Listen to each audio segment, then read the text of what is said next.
ঢাল বেয়ে উঠছি। বয়স হয়েছে তাই সাইকেলে প্যাডেল মারতে একটু কষ্ট হচ্ছে। এই কয়েক বছর আগেও বেশ জোরে চালাতাম, এখন আর সেই রিস্ক নেই না। ঢাল বেয়ে উঠছি, ধার ঘেঁষে ওয়াকওয়ে,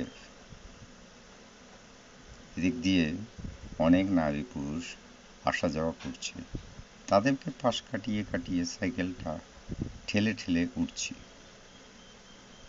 সামনে আপাতমস্তক কেতাদুরস্ত একজন থমকে দাঁড়িয়ে আছে, আমার দিকে ক্রূর চাহনি হেনে যেন জানাতে চাইছে, আপনি এদিকে কেন? এটা আমার অনুমান মাত্র, ভুলও হতে পারে। তবে আমি যে ভুল পথে যাইনি এটা আমার স্থির বিশ্বাস। আমি হাতের বাম দিকে যাচ্ছি। দেশের ট্রাফিক আইনে বাম দিকে চলুন এরকম একটা নিয়ম কোথায় জানি দেখেছিলাম। সেই হিসাবে আমি চলাফেরা করি, সাইকেলও চালাই সেই হিসাবে। পথের মধ্যে অনেকে অনেক কথা বলে থাকে, কিন্তু ওনার কথায় আমি থমকে গেলাম। কিছুক্ষণ দাঁড়িয়ে ওনার মুখের দিকে আমার হঠাৎ মনে পড়ল, আজ থেকে 40 বছর আগে আমি ইউরোপের প্যারিসে গিয়েছিলাম। আমি তখন সবেমাত্র ছাত্র, আর্ট কলেজে পড়ি, ফার্স্ট ইয়ারে। এখানে সেখানে ঘুরে বেড়াই, স্কেচ করি, ড্রয়িং করি, নিত্য নতুন জীবনযাত্রা নিয়ে, চলমান জীবন নিয়ে স্কেচ করার চেষ্টা করতাম। সেগুলো ভালো হতো না মন্দ হতো সে সময় বুঝতে পারতাম না। তবে অনেকে বলতো দারুণ হয়েছে, একেবারে ফাটাফাটি, এ তো একদম মাস্টার মাস্টার আর্টিস্ট। তবে আমি বুঝতে পারতাম এটা তাদের প্রশংসা নাকি ধিক্কার। এরকম একটা বোধ আমার ভিতর কাজ করত। তখন সেই ড্রয়িংগুলো করে কিছুক্ষণ পরেই আবার ছিঁড়ে ফেলতাম। এমনই একদিনে আমার সাথে নাটালেটের সাথে দেখা। নাটালেট ফরাসি দেশের মেয়ে, এখানে ফ্রেঞ্চ ফরাসি ভাষা কেন্দ্র, সেখানে সে ইনস্ট্রাক্টর হিসেবে থাকে। সে আমাকে দেখে বাংলায়, শুদ্ধ বাংলায় বলল, ও আপনি চারুকলার ছাত্র? বললাম, কি মনে হয়? না, আপনার ড্রয়িং তো চমৎকার, ভারী চমৎকার। আপনার ড্রয়িং দেখে আমার পাবলোর কথা মনে হয়। তখনও কিন্তু আমি আর্ট কলেজে পড়ি, পাবলো কে এটা জানতাম না। ফ্রেঞ্চে আদর করে ছেলেদেরকে বিশেষ করে ছেলেদেরকে পাবলো বলে ডাকা হয়। তো আমি ভাবলাম ওরা কোনো একটা ছেলের কথা বলছে যার সাথে আমার অবয়বে হয়তো মিল আছে। কিন্তু এই পাবলো যে পাবলো পিকাসো, ওয়ার্ল্ডের একজন নামকরা শিল্পী, যিনি জীবিত অবস্থায় তার যথাযোগ্য সম্মান পেয়েছেন, এটা তখন আমরা চ্যাপ্টারটা পড়িনি। যাই হোক, নাটালেটের সাথে আমার সেদিনের প্রথম পরিচয়। এটা সেটা, এদিক সেদিক অনেক কথা হলো। শেষে দুজন বাদাম চিবুতে চিবুতে যে যার কাজের দিকে চলে গেলাম। আমি গেলাম আর্ট কলেজে, সে ফ্রেঞ্চ কেন্দ্রে। এরপর প্রায় দেখা হতো তার সাথে। দেখা হতে হতে ভাব বিনিময়ে, ভাব থেকে প্রেমে গড়ে। একদিন বলল, তুমি দেশে কি করবে? তোমাদের দেশে তো মানুষ খাবার পিছনেই দৌড়ায়। শিল্প, এদের মধ্যে শিল্পবোধ জিনিসটা নেই। আমরা তো শিল্প বিপ্লবের দেশের মানুষ। চলো আমাদের দেশে।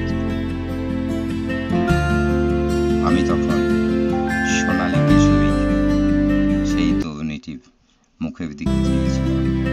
আমার ভিতরে তখন বিজে হিন্দি সিনেমা কুচকুচ হতে হতে কুচকুচ বেজে গেল। তারপর তুমি যদি আমাকে নিয়ে যাও তাহলে আমি যেতে পারি।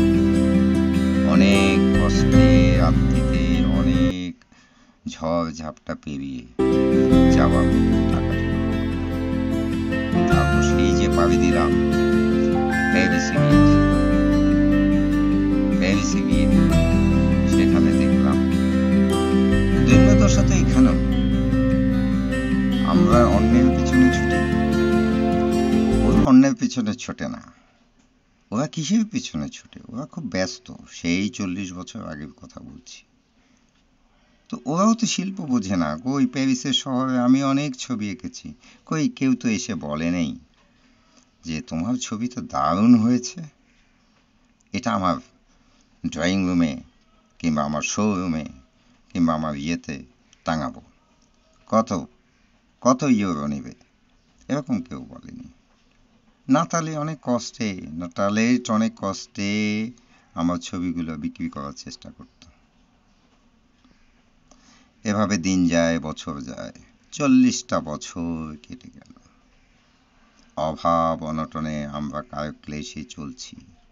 প্যারিসের মতো শহরে যেখানে বাঙালিরা গিয়ে হাজার হাজার লক্ষ লক্ষ ইউরো উপার্জন করে, সেখানে আমি একটা হার্ভার্ড আর্টিস্ট, বেগাবন্ড আর্টিস্ট, আমি চলতে পারলাম। শেষে একদিন নাতালির সাথে আমার ভীষণ ঝগড়া।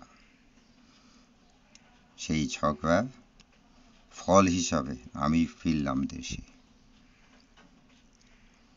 দেশে ফিরে এসে এখন এই বয়সে দু একটা টিউশনি করি। বাচ্চারা আসে আমার কাছে, আমিও তাদের বাসায় যাই। এরকম এক ছাত্রীর বাসায় যাচ্ছিলাম। তবে সেই দেশে গিয়ে আমি যেটা দেখেছি, ট্রাফিক যে নিয়ম, মানুষ বাম দিকে যাবে, গাড়ি এই দিক দিয়ে যাবে, ওই দিক দিয়ে যাবে, রাস্তার মাঝখান দিয়ে কেউ হাঁটাচলা করে না। যেখানে মানুষজন হাঁটাচলা করে সেখানে সাইকেল ছাড়া অন্য কিছু চলে না। কিন্তু আজকে আমি দেশে ফিরে দেখলাম আমূল পরিবর্তন। যেখানে আমি কুঁড়েঘর দেখেছি, যেখানে টিনের দোচালা ঘর দেখেছি, সেই সব ঘর এখন বিশাল বিশাল টাওয়ার হয়েছে। দেখে আমার খুব ভালো লেগেছে। আরে আমি প্যারিসে গিয়েছি, আমার মতো বোকা কেউ নেই। হ্যাঁ, আমার দেশেই তো এখন বিদেশ। দেখি যে মানুষজনের ড্রেসে, পোশাকে, আঙ্গিকে অনেক পরিবর্তন, কথাবার্তায় অনেক পরিবর্তন। যদি একটা বাংলা বলে, 3টা ইংরেজি বলে। যদি ওদের মানেটা আমি বুঝতে একটু ভারী কষ্ট হয়, তবুও বুঝতে বুঝতে মানিয়ে নিয়েছিলাম।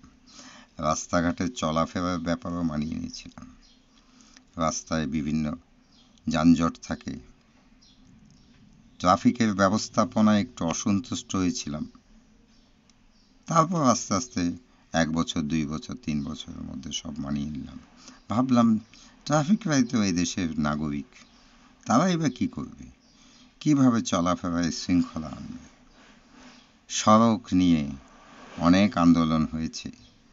স্কুল কলেজের ছেলেমেয়েরা সড়কের নিরাপত্তার জন্য মানববন্ধন করেছে।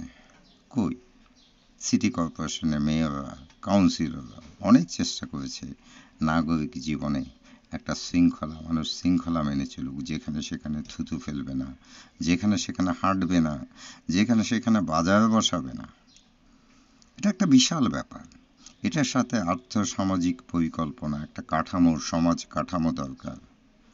আমি পরে ভেবে দেখলাম আমাদের সমাজ কাঠামোর তো কোনো পরিবর্তন হয়নি, উপরের চাকচিক্যটাই শুধু পরিবর্তন হয়েছে।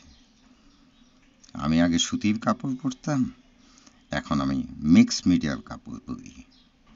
আমি আগে হাতে সেলাই করতাম, এখন মেশিন দিয়ে সেলাই করি। প্যাটার্ন তো চেঞ্জ হয় নাই, প্যাটার্ন তো ওরকমই রয়েছে, শুধুমাত্র রঙের প্রলেপ দেওয়া হয়েছে। রঙের প্রলেপ তো দীর্ঘস্থায়ী না, ক্ষণস্থায়ী। যে কোনো মুহূর্তে হয় পানিতে নয় রৌদ্রের উজ্জ্বলতায় সেই রং ধুয়ে মুছে বিলীন হয়ে যেতে পারে। আমাদের সমাজ ব্যবস্থাটাও সেরকম। আমাদের সমাজ ব্যবস্থাটা পাল্টাতে হবে। জ্ঞানী গুণীরা, বিদ্বান মানুষেরা প্রতিনিয়ত বলে, টিভিতে টক শো দেখি, একটা পরিবর্তন দরকার। ওটা চায়ের টেবিলে, টিভি টক শোর মধ্যেই সীমাবদ্ধ। যে যার হালে চলে যায়, যার মতো যে চলে যায় নীরবে নিভৃতে। বিচার ব্যবস্থা কাঁদে। বছরের পর বছর গড়িয়ে যায়, সরকার আসে, সরকার যায়, উন্নত উন্নয়ন সবই হয়, কই কোনো তো মানুষের বিবেকের, চেতনার, বুদ্ধিতে, ভালোবাসায়, মমতায় কোনো পরিবর্তন আসেনি। হঠাৎ ছেদ বাঁধল, কি মশাই, কি রে ভাই, আপনি সাইকেলটা নিয়ে এদিক দিয়ে যাচ্ছেন, আমি যাব কোন দিক দিয়ে? আমার ভারী রাগ হলো। এটা কি হাঁটার রাস্তা? এটা তো গাড়ির রাস্তা। বলতেই আমি নিজের বিবেকের কাছে দংশালাম, জিহ্বায় একটু কামড় দিলাম। বেচারা যাবে কোথায়? ওয়াকওয়ের উপরে দোকানপাট, মানুষের নির্মাণ সামগ্রী পড়ে আছে, সেও বা যাবে কোথায়? আর আমিও বা যাব কোথায়? আমার অবস্থাটা তো সে চিন্তা করবে, কিন্তু আমাকে শাসিয়ে যাচ্ছে। আমি তাকালাম, তাকিয়ে দেখলাম আমারই মতন তিনি। পার্থক্যটা এই, আমি বাইরে ঘুরে এসেছি, বাইরের জীবনযাত্রা, সভ্যতাটা নিয়ে সেরকমভাবে এই দেশের মধ্যে চলাফেরার চেষ্টা করছি।